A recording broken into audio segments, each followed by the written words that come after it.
This last question is from a person listener named Andy. And they said, how do you gently inspire hope in someone who doesn't want to hear it or isn't ready for it? Andy, thank you for that question. And did we thank Callie? If we didn't, thank you for submitting Thank that you, question. Callie. Yeah. And Andy, that is a phenomenal question. And I think one of the hardest lessons that we've learned is that when you have this thing that has helped thousands of other people, you have these people that have been faced with all this nope. They feel like they're at the end of the line, there's nothing left. And you're able to provide them with a framework to lead themselves towards hope because we're just guiding them. You want to give that to everybody in the world. And the hardest part is oftentimes the people that you want to give it to the most are the least ready to accept it. And that's a challenge. It's a challenge that we've come across. It's a challenge that we continue to come across. But I think we do need to take that step back and look at this with generalized perspective, that if the person isn't ready to accept hope or a framework for hope, there's really good reasons for that. They've likely been rejected so often and given so much misinformation that the only way that they found to survive is by rejecting these ideas of hope. I've heard it before. I've heard I was going to get better. We did this and I didn't get there. So it becomes a protective mechanism that we need to understand. And we don't break down that barrier by yelling hope in their face or saying, no, no, no, you will get there. We know that you will get there, but we have to first just listen and we have to love. How do you break down barriers? With love.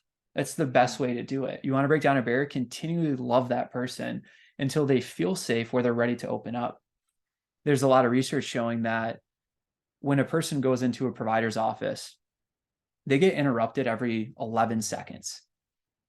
Now, imagine that you've been suffering for 10, 20, 30, 40 years, and maybe it's with pain, maybe it's with an eating disorder, whatever it may be, but you have now built up the courage to open up about it. You've now built up this idea that I'm going to go in and tell the provider because then the provider will get me help and I'm ready to receive that help. So you go in, you've built up this incredible courage, and you sit down and the provider comes in and they go, oh, your weight's a little heavy or you're too light. Oh yeah, your blood pressure's a little off. What's up with your heart rate? Oh, what's going on here? And you're like, yeah, got it. I actually wanted to share something with you today. Yeah, 1 second. Let me look in your chart and see what we did last time. Okay, do you want to continue with that treatment? And at that point, you shut down. Like, I came in to share my heart with you with a respected figure, someone that I thought would truly care about me. And instead, you're just buried in this chart and buried with this idea of what you think that I need, and you're not listening to me. So, what we need to do with this person to gently inspire them with hope is we just need to be there. We need to sit with them. We need to listen to them. We don't know anybody's story until they have the willingness and feel safe enough to share it with us. So there's this trend going on of just showing up, and it's videos of like a 4 or 5 year old at a chorus concert to a 21-year-old graduating. And the video is that the child or the person is looking for their people in the crowd. They're trying to find them, and it doesn't matter. You can be 50 years old, accomplish something, and you're looking for people in the crowd. I had the honor of covering the senior games, which is athletes that are 55 up to as old as you can be and want to compete. There's an 89-year-old there that crushed it. And when they're receiving their medals, 70, 80, 90 years old, they're looking around to see their family. They're looking around to see their grandkids. It's beautiful. That never goes away of just showing up for people. So if we want to gently inspire people with hope, step one is that we need to show up. We need to be there for them. We need to listen. We need to know that they need to know that we're there for them for when they are ready for those steps. And once that safety is built, once the trust has been built, then they'll be eventually ready for it. But we got to break down that barrier. And the way to do that is with love. Yeah, I love that. And I love that you used the example of the 89-year-old who wants someone to celebrate with them. Because that's really, in that moment, people want to be celebrated with and to be surrounded by people who are excited for them. But I think of hope, and I think of when I was in college doing my internship prior to graduating, I got to run a summer camp with kids ages 4 to 12, and some of them were immigrants and didn't even speak English, and some of them were just, fun and wild and, like, wouldn't even wanna listen to you if you were talking, but the thing that I was taught immediately by my internship advisor was the biggest thing that you can do this summer is be present to these kids. So whether it was playing basketball with them or holding their hand as they were picking blueberries, all of those things mattered because they just wanted someone to be present with them, and that's what love was and is. It's doing that. And I know that there's times where we really want hope for people. I have multiple people, friends, family, whoever in my life that I want them to know this message, to live this message so that they can be free, because that's what we believe, is that it really sets people free. But some of them just aren't ready yet. And so in the meantime, I can be present, I can plant seeds, and I can realize that me being present and planting seeds could take 10 years, could take 20 years. It may never be me who really unleashes it for them, but my presence, my heart, my love for them is going to at least be a stepping stone for them to get to that hope and get to that freedom someday. And that's what I think about when I think of, how do we gently inspire someone? Well, the question answered, like, it already. It really is, be gentle with them. It's not going in your face and screaming at them, or saying this is what you need to do right now. Like, it really is just gentle inspiration, love, planting seeds. Yeah, and it's a powerful conversation, and it's simple, but it's not easy, Mm, because part of us showing up for other people is that we have to put our own perspectives to the side. mhm, Whatever happened to that person, it happened to them. It's not made up in their head. It's not false. It's real because that's their reality. And a quick story that I'll share, I'll never forget this. I had a clinic inside of a gym, and I got to work with this 13-year-old gymnast. So she came in and we're in the office. I'm trying to get the history and figure out what are the symptoms that she's experiencing, what are her goals, what has she been told so far. The entire time during the conversation, remind you, I'm sitting behind a desk. I have the computer open. She's on the other side of the desk.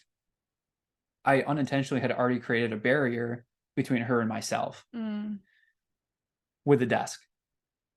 Created a second barrier by having the laptop open. And I look back at it and I'm wondering, she's in her phone the entire time. So I'm asking her questions. She doesn't make any eye contact with me. She's just typing away on her phone. Yeah, my back hurts. Yeah, I'm a gymnast. And the first thought that I had was, this generation has no manners.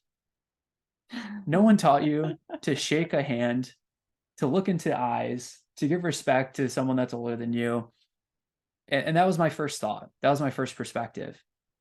And man, how inaccurate I Yeah. was with that. And in the conversation, I had to pause and go, how am I presenting myself to this teenager? Why is she on her phone? So I shut my laptop and I stood up and I came out from behind the desk, got rid of the barriers, and I said, you're a gymnast. She goes, yeah. I go, can you do a front handspring? She goes, yeah. This is the first time she put down her phone and looked me in the eyes. And I go, that's cool. Can I see it? Like, can we go out in the gym and you show me this front handspring? And she lights up and she's like, yeah, let me go show it to you. So she Wow. does the front handspring. And I'm like, I knew that I couldn't do it, but I knew that if I was vulnerable, then she would be vulnerable with me with the information. So I attempted a front handspring and I just flat backed onto the ground. And if you've done that, it's not comfortable. Like, I almost knocked the wind out of myself. I'm like, don't let it show right now. Like, it's fine. She's laughing. She feels safe because you just made a fool of yourself. Ouch. This is good. So then we go back.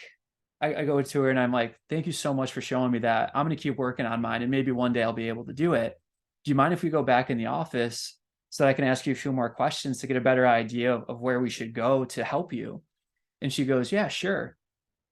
We go back into the office. She picked up her phone and I go, oh crap, none of this worked. And she put the phone away in her purse, zipped it up, and put it over to the side. I was like, this is beautiful. She's locked in now. So we were able to ask these next level questions. We're able to get a little bit deeper and still kind of nurturing the conversation. So the question I asked her was, how do you sleep at night? Because if you're not sleeping well, a lot of the things that we're doing probably won't come to fruition because you need sleep. And that's when she opened up and she goes, yeah, I don't really sleep at night. Oh, tell me more about that. Well, my dad gets home from work about 8, 9 o'clock. And when he gets home at work at 8 or 9 o'clock, that's when him and my mom start fighting.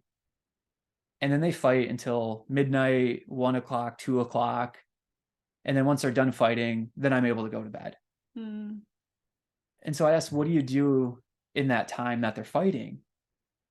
She goes, I just go on my phone. I go on Snapchat, I go on Instagram, I go on Facebook. I message my friends. I try to escape the reality that I'm living in until things cool down. And then once it cools down, I go to bed. And I was like, this poor girl, she was not on her phone initially because she was disrespectful, because her parents didn't teach her manners. She was on her phone because she was afraid. And her pattern has become, when she becomes afraid, she goes to her phone. So then when she didn't feel afraid, she was willing to put her phone away. So if we're going to show up for people and we're going to be there for them, we have to get our own perspectives out of the way and truly be present to that person that we're going to be there for. Right. She didn't have poor manners. She was just nervous in the situation. Yeah. Thank you for sharing that story and the inspiration that is, and the healing that I'm sure that brought that girl over time. And I think that our listeners, you have an opportunity for healing over time through listening to this podcast and taking action steps. And one of the action steps that I challenge you to think about doing this week is, who can you show up for? Who can you be present to? Who can you love better this week? It can be family member, a friend, a coworker, someone, but you're worthy, you're valuable, you're important. And if you take time to show up for someone else, imagine the ripple effect that can have. And so I challenge you and I ask you, maybe consider doing that. You